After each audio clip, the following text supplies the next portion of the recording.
Hello friends, जय हिंद nature पैरी ऑल ऑफ यू।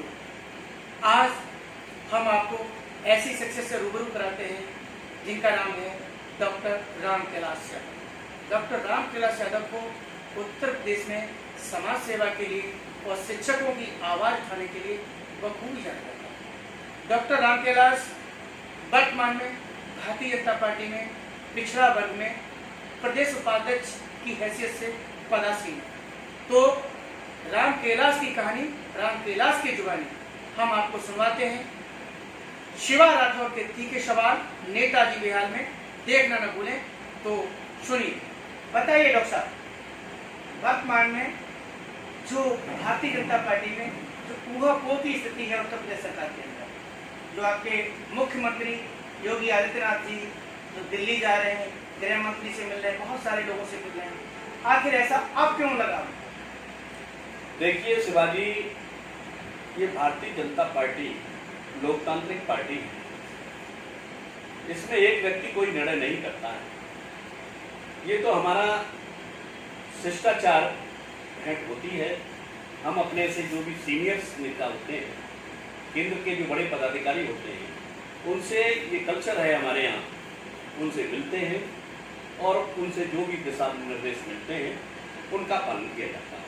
इस नाते माननीय योगी जी आज माननीय मोदी जी से मिलने गए हैं और उनसे डिस्कस हुआ है। उनके जो भी दिशा निर्देश मिलेंगे, भारतीय जनता पार्टी और उत्तर प्रदेश की सरकार उसी आधार पर चलने वाली है। बड़ी विडंबना वाली बात है डॉक्टर साहब, मुझे आप ये बताइए, जब चुनाव सर पे आ गया तब पीएम मोदी जी ने उनको बुलाया, जब चुनाव बिल्कुल 4 महीने रह गए तब गृह मंत्री जी ने उनको बुलाया। इससे पहले जो 4.5 साल निकल गए, उनको याद नहीं था कि यूपी में क्या काम हुआ क्या काम नहीं हुआ? नहीं, आपको नई जानकारी है शिवाजी। मोदी जी से कई बार योगी जी मिल चुके हैं और जब भी दिशा निर्देश होता है, उन्हें लगता है कि हमें और क्या करना है, तो इस नाते हमारे यहाँ ये कल्चर है कि सीनियर से डिस्कस करते हैं और उनसे जो भी दिशा निर्देश मिलता है उसके आधार पर काम किया जाता है। नहीं, इस नाते वो गए, ऐसा नहीं है कि वो 4 साल में पहली बार गए, दर्जनों बार आदरणीय मोदी दर्जनों बार गए हैं, लेकिन इतने हाईलाइट जो प्रोपेगेंडा नहीं हुआ है। नहीं, इस बार जो भारतीय जनता पार्टी के जो नेता, जो उनके मंत्रिमंडल में जो ऊहापोह की स्थिति है, मंत्रिमंडल का विस्तार किया जा रहा है। आखिर ये मंत्रिमंडल का विस्तार अभी क्यों किया जा रहा है? ये पूर्व में क्यों नहीं किया गया सर? ये केंद्र का विस्तार किया जा रहा है। यहाँ इस तरह की कोई बात नहीं है। ये तो मीडिया का और विरोधियों के पास कोई बचा नहीं है कहने के लिए, तो इस तरह की वो उथल पुथल कर रहे हैं। ऐसा कुछ नहीं है। भारतीय जनता पार्टी में किसी प्रकार का कोई विवाद नहीं है। माननीय योगी जी मोदी जी से बहुत अच्छे संबंध हैं। उनसे मुलाकात के बाद में जो भी दिशा निर्देश मिलेगा उसी आधार पर यहाँ पार्टी काम करेगी। आप मुझे ये बताइए कि 2022 में आप किन चीजों को लेकर चुनाव लड़ना चाहते हैं? आपने ऐसा क्या किया जो 2022 में उत्तर प्रदेश की जनता आपको वोट देगी, अन्य पार्टियों को वोट नहीं देगी? बताएं सर। आदरणीय शिवाजी जी, आपको हम बता दें जी, हम विकास के नाम पर वोट मांगेंगे जी, और ये किसी ने सपने में भी नहीं सोचा था। मैं आपको उदाहरण बता दूं जी, पहले हमारी बहन बेटियां शौचालय के लिए बहुत परेशान होती थी, गांवों में बहुत परेशानी होती थी जी, और खासकर बरसात के दिनों में जी, सड़क के किनारे या खेत की मेड़ पर जाकर के शौच क्रिया करती थी हमारी माताएं बहनें। मोदी जी ने पहली बार सोचा, आपको देखने में लग रहा होगा कि इतना छोटा काम है, 10-12 हजार का शौचालय बनता है, लेकिन मोदी जी ने ही क्यों सोचा? उन गरीबों के लिए पहली बार मोदी जी ने सोचा और पूरे हिंदुस्तान में ये शौचालय बने हैं, घर घर शौचालय बन गए हैं, पूरे उत्तर प्रदेश में शौचालय बने हैं। और जहां तक विकास की बात है जी, आपको मैं एक उदाहरण बता दूं जी, कि मैं पहली बार शुकाबाद आया जी, तो मेरे यहाँ गैस का कनेक्शन नहीं था जी, मैंने बहुत प्रयास किया। उस समय मैनपुरी से सांसद हुआ करते थे आदरणीय माननीय बलराम सिंह जी। मैंने उनसे सिफारिश करवाई किसी के माध्यम से, तब बड़ी मुश्किल से मुझे गैस का कनेक्शन मिला। आज जो हमारी माताएं बहनें बरसात के दिनों में उनका ईंधन ठंडा जब भीग जाते हैं वो आंखों से अंधी हो जाती, परेशानी होती थी। ऐसी पहली बार हमारे मोदी जी ने ये सोचा तो उनको भी कनेक्शन हम लोगों ने फ्री कनेक्शन बांटे हैं और उनको घर घर कनेक्शन बांटे जा रहे हैं, उन सबको मिल गए हैं। अब प्रत्येक गरीब परिवार में भी गैस का कनेक्शन है, उनके गैस दिलाई जा रही है। मैं ये मानूं कि आप गैस कनेक्शन से और आपने जो टॉयलेट बनवाए हैं, शौचालय बनवाए, बहुत विकास कार्य हुए हैं। आप ये बताइए, कोरोना में लोग मरे हैं, ये सूत्रों से खबर है, कोरोना में लोग मरे, आपकी उत्तर प्रदेश की सरकार ने आंकड़े छुपाए हैं सर, हमारे पास उसके साक्ष्य हैं। नहीं, ऐसा नहीं है। जो मरे हैं वास्तव में कोरोना एक महामारी बीमारी है, उसके लिए सरकार ने बहुत उपाय किए हैं। वैक्सीन समय पर लग रही हैं और अभी 15 तारीख के बाद बच्चों के भी टीकाकरण होंगे, 18 साल से ऊपर वालों के लिए टीकाकरण हो रहे हैं। इतनी बढ़िया आदरणीय मोदी जी ने व्यवस्था की है, उत्तर प्रदेश में ही नहीं बल्कि पूरे देश में। जिस प्रदेश में उन्होंने कहा कि हमारी तरफ से सबको केंद्र सरकार मुहैया कराएगी। जहां तक अमीरों का सवाल है तो 25% आदरणीय मोदी जी ने प्राइवेट हॉस्पिटल में भी वैक्सीनेशन की सुविधा दी है, ताकि वो भीड़ में बड़े आदमी न जा पा रहे हैं तो वो प्राइवेट हॉस्पिटल में पैसे दे करके अपना वैक्सीनेशन करवाएं। वैसे गरीबों के लिए बिल्कुल निःशुल्क लगाई जा रही है। बताइए सर, जो इतना किसानों को, आप भी समझता हूँ कि आप भी किसान के बेटे होंगे सर, आप मुझे ये बताइए, जब हिंदुस्तान में 70% एक मतलब किसान आबादी है, तो जब किसान आबादी है तो किसानों की 3 शर्तें क्यों नहीं मान लेते हैं?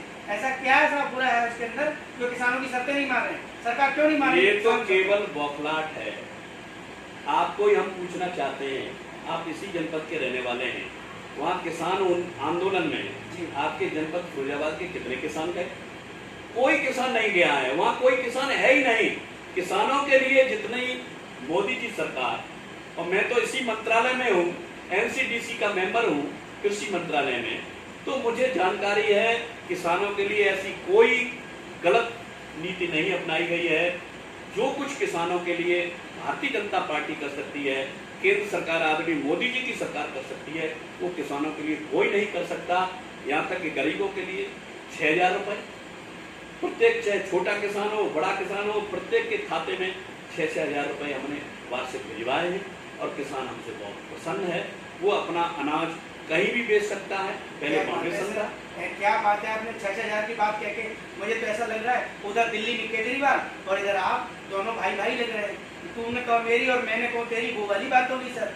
उधर उन्होंने बिजली पानी करके और उधर सरकार में आ गए, उसके बाद उन्होंने दिल्ली का क्या हाल किया वो दिल्ली की पब्लिक जानती है। इधर आप 6-6 हज़ार रुपए देके उसके बाद आप पब्लिक सरकार में आ गए। सरकार में आने के बाद सर आप रोजगार देंगे लोगों को, सड़कें देंगे, सुरक्षा देंगे, और भी सारी जो चीजें हैं, स्वास्थ्य देंगे सर। ये भी तो सरकार के अंदर, सरकार के अधीन आता है सर। ये कौन देगा? आप सरकार में, आप पार्टी में। सर आप स्वास्थ्य के बारे में बताइए, सड़क के बारे में बताइए, रोजगार के बारे में बताइए सर।